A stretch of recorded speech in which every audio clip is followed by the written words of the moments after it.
Good morning and welcome to Back to Home Health and Wellness.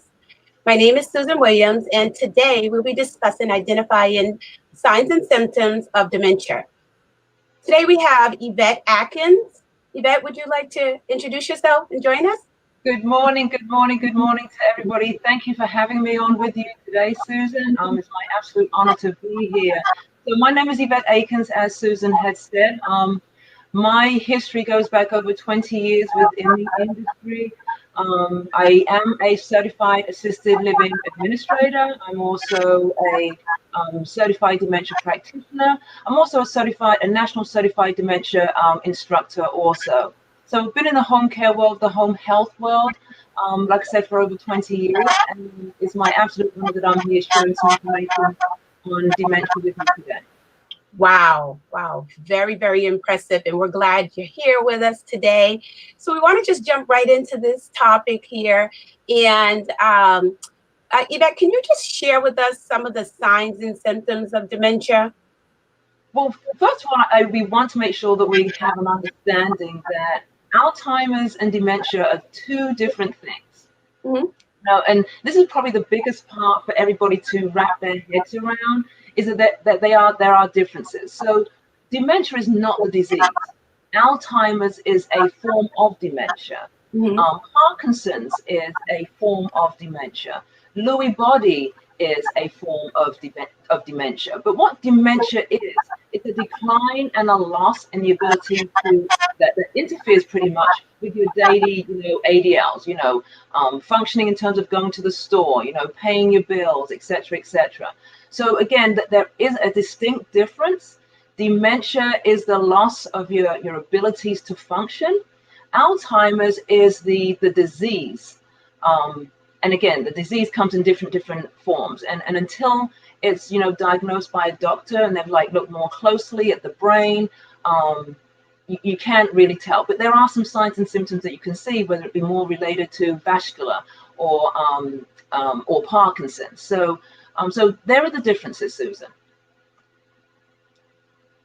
Treatment. What does treatment look like in early stage dementia? I know you mentioned that there's different phases of dementia, but what does it look like for someone who has been diagnosed in early stage dementia? Right. So treatment can vary, and again, based on the type of dementia that it is, whether it be Alzheimer's, whether it be Lewy body, whether it be vascular dementia, is going to be the type of treatment that the doctor is going to order. So as we know, there is no known cure at this point for dementia. And what our doctors are doing, they're providing medication. Unfortunately, it is one of those areas that medication is being brought into the treatment. But it can be very, again, depending on the stage, it could be just very mild cognitive impairment as opposed to, the end stage where, there's no eating anymore. There's, there's behaviors. You don't have any control over bowel or bladder. So that's the very end stage. But medication and the treatment generally works with medications like Namenda, you've probably heard of that, Aricept. Those kinds of medications can come in, and what they do is to provide a little bit more clarity. But there's no treatment for dementia. Descriptive. What about hereditary? I know some people in our audience may ask, is dementia hereditary? Right, and yes, because my mother, my own mother at this point, is showing some signs. So I'm hoping that the information that we're seeing and that we're hearing and that are in our industry right now is truth. But there can be some hereditary traits. Is it something that is absolutely, yes, it is, hereditary? If your mom's got it, you're going to have it? Absolutely not. But yes, it is done by a case-by-case scenario. And there has been research that, if you have a parent or a sibling with dementia, you may be more likely to develop the disease because that's your first-degree relative. But there is no conclusive evidence that is saying that, if mom has it, you're going to have it. Again, because we do have different types of Alzheimer's, whether it be Lewy body, if there are some traits that, go from one family member to the other, again, it could precipitate, the onset of dementia.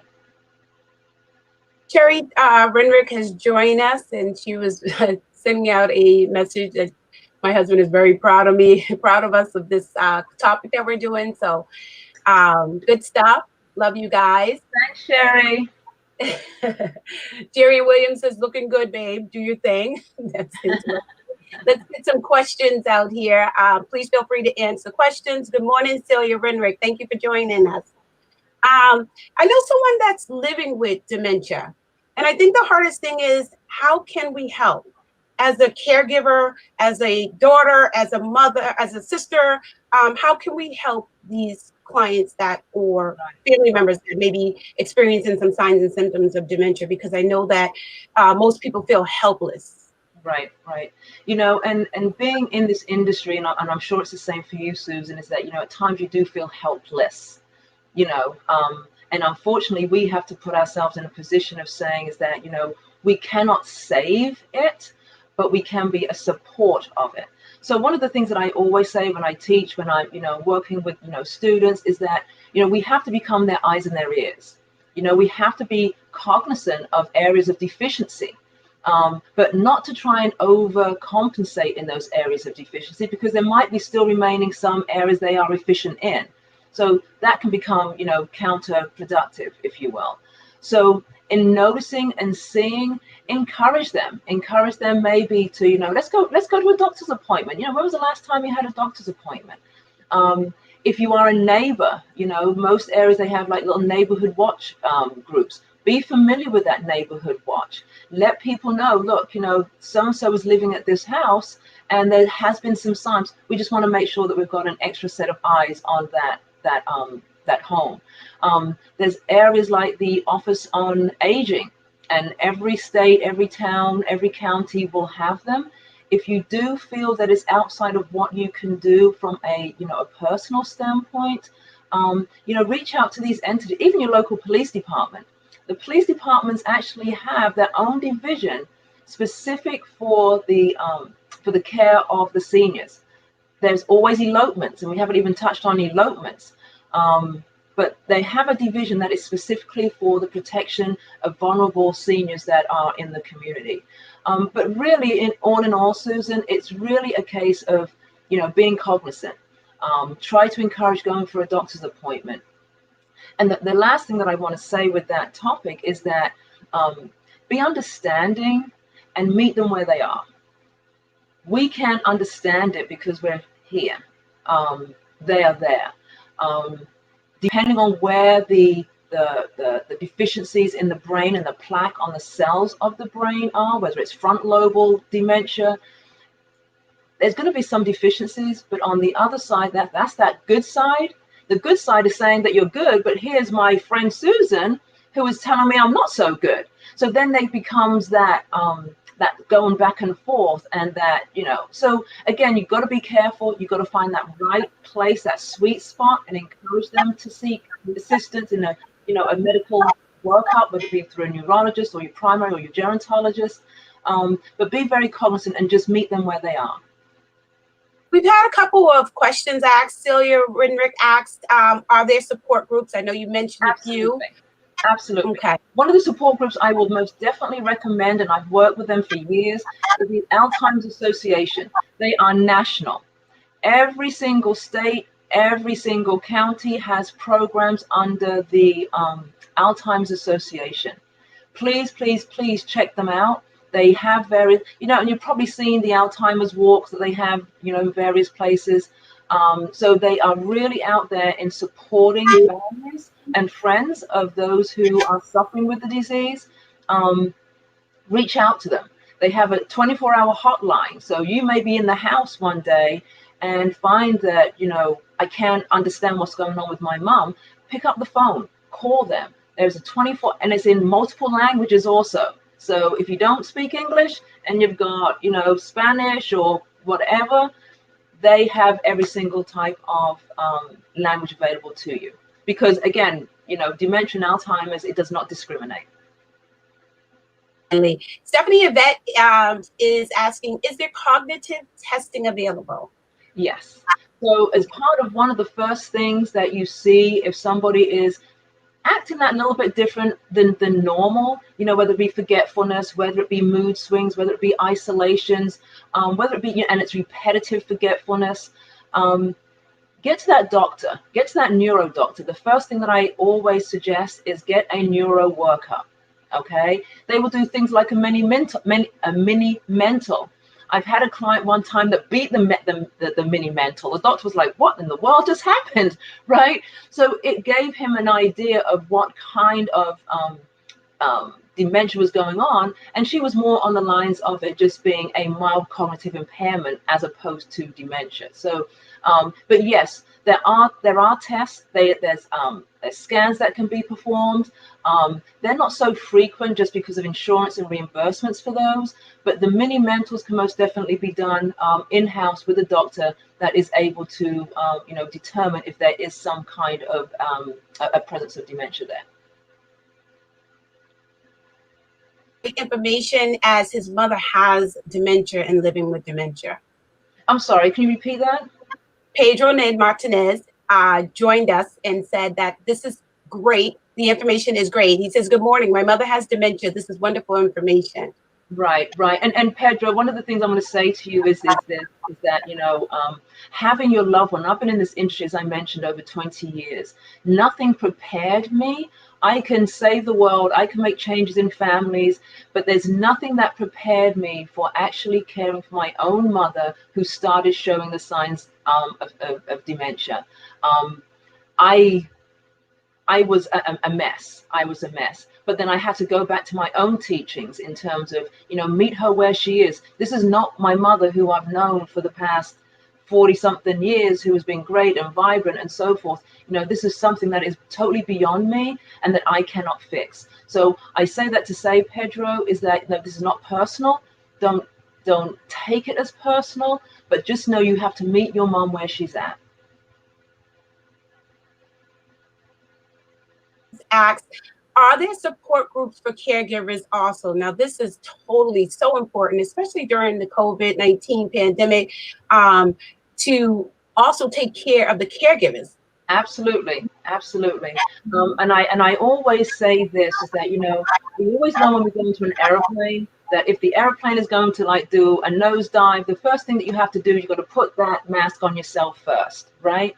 It's the same theory with us, with our clients, that the caregiver, now two different types of caregiver. The caregiver could be the child of the client, or it could be Susan, your caregivers, because they can get on a burnout also. But yes, in answer to your question, there are most definitely support groups for caregivers.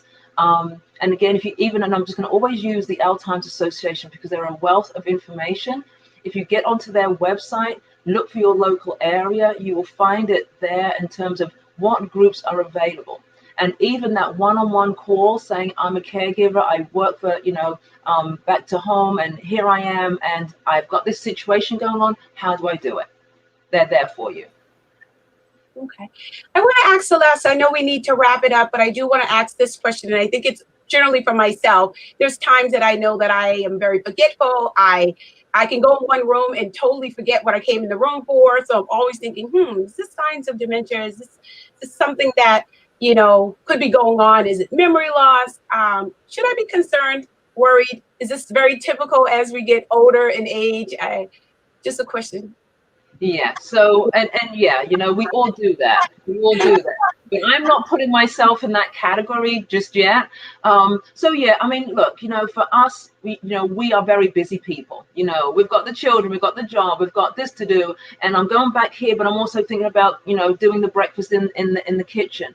So yeah, it's going to be times like that because there's just so much that a human mind can actually, take in all at one time. The youngest person that has been recorded to have been diagnosed with dementia is around 40. Is the earliest that people have seen. And again, the contributing factors to that are their past behaviors. It could be alcohol and substance abuse. It could have been an accident. It could have been a stroke. So those things were the things that precipitated the diagnosis of dementia.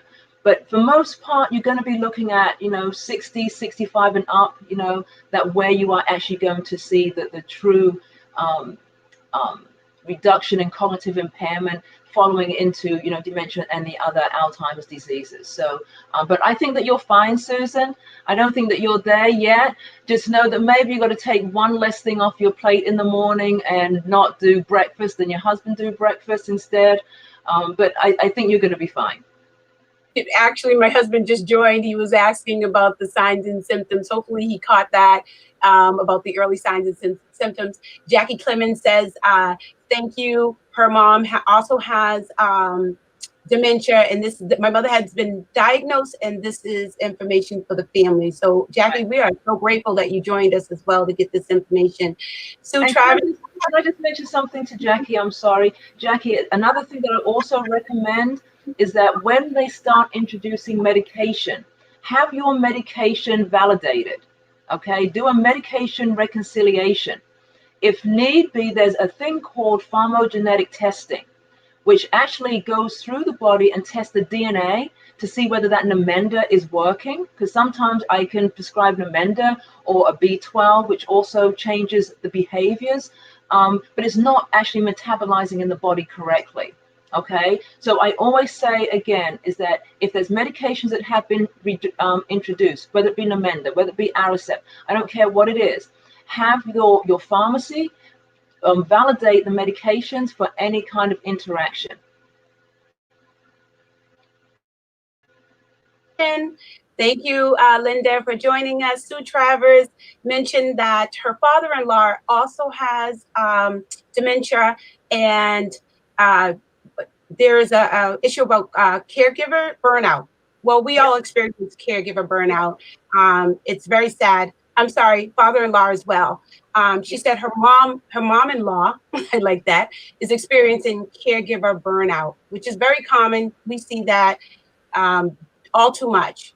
Absolutely. And again, through some of these supporting programs, they do provide respite services, where, the caregiver, the immediate caregiver can take some time away and services and care still being rendered. But again, we have to care for the caregiver.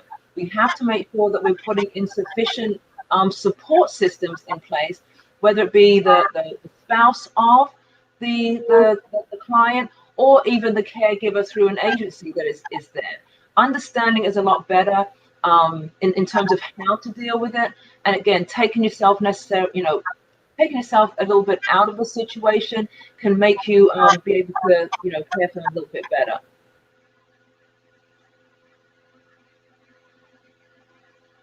Administrator is that the family/caregivers, they have a sense of guilt. Mom or dad has now gotten worse. They can't keep him at home because he's now trying to get out the house. He's leaving the stove on.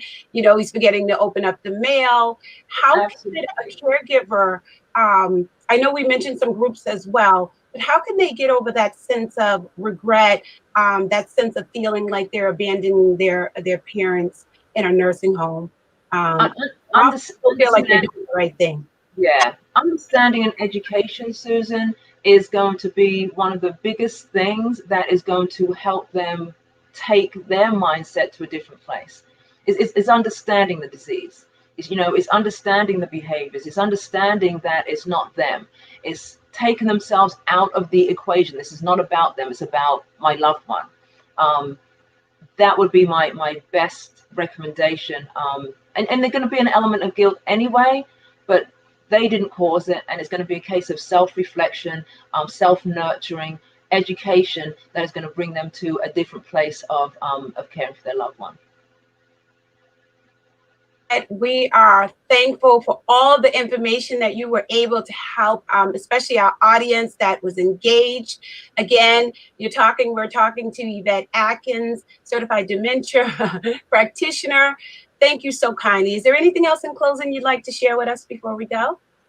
Just echoing on what we said earlier on, is that, this is not about the caregiver. It is about those who are going through the disease and they're going through this cycle, and it's to really meet them where they are. It's really to meet them where they are. And that has to be my last and closing statement. Meet them where they are. I can't thank you enough. Thank you, guys. Thank you for tuning in with Back to Home Healthcare, Health and Wellness. Thank you. Thank you, Yvette.